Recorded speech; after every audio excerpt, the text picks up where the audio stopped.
Basahon na to mga mensahe din Mike, ayaw mo kumpiyansa sa board member nga kiang maoy sige hatag og info og intriga kay inkantadang igat kabahin sa probinsya. Kasi may board member ang kiang yung pasabot. Tinuod ni imo magipamulong. Tawagan ta ka unsay imuhang ebidensya. Onya, bahalag di lang sa nimo isulti kung kisay board member nga kiang. Og kung sa may kahadlukan na to, og ibutang na tong tinuod, nga naga-intriga og nagahatod siyang info dito kang bingklat kabayan sa probinsya, o sa may itong kahadlukan.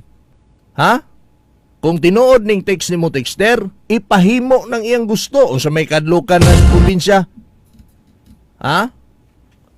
Walay binuang sa liderato ni Governor Dodo Cagas. Istorya lang na binuang, pagpandaot lang. Daoton si Governor Cagas kay na sila'y gusto nga mahitabo. It's either na sila'y palingkuron des Kapitolyo, gisuwayan bitaw na to tong mga Bautista o sa may gihimo nila.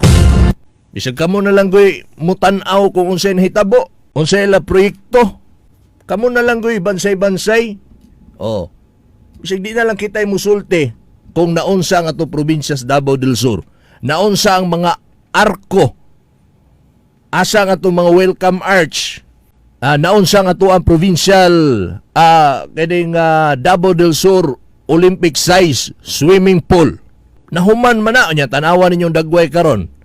Gusto ninyo atong atuon dito, ato tanawon naunsa na nga to ang Davao del Sur Provincial Hospital, Olympic size swimming pool. Nahuman man na saksi mismo si board member Cowboy Kadungog. Mabito ganing gi-repost na ko ang post ni board member Kadungog kay siya mismo ang nakasaksi nga nahumana na inagurahan na gamit ang ato provincial kining Davao del Sur Olympic size swimming pool. Pero giunsa sa panahon sa mga Bautista. Kamo na lay bansay-bansay. Ang SP building sa panahon ni Bautista ug Aileen Almendras nadia sa likod sa tong kilid sa SP building bag-ong gipa-renovate ni Governor Cagas. Tanawa. Di ba? Gitabunan naglumot o kaya uwahinga ang sagbot para makita nimong bakal o kahoy. Sa SP building nga usik nga gigastuhan kwarta sa katawhan. Mo na ilang administrasyon. Mo nang daoton nila sa Governor Cagas para makapuli sila. Pero unsa may nahitabo kad eleksyon, landslide man hinuon sa Governor Cagas.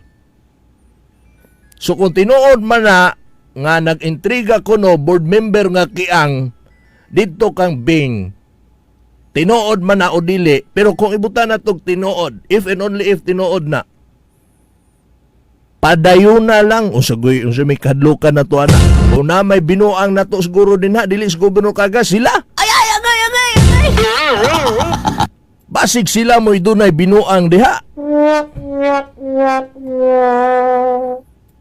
Muna'y nakadagat ani mga tawhanan kung tinuod pa lang nino, balaan pa lang, sos, may pagwa mi suporta. May pagwa ta mga kampanya dito sa radyo. O sa to mga kaila. Ay, Diyos mio.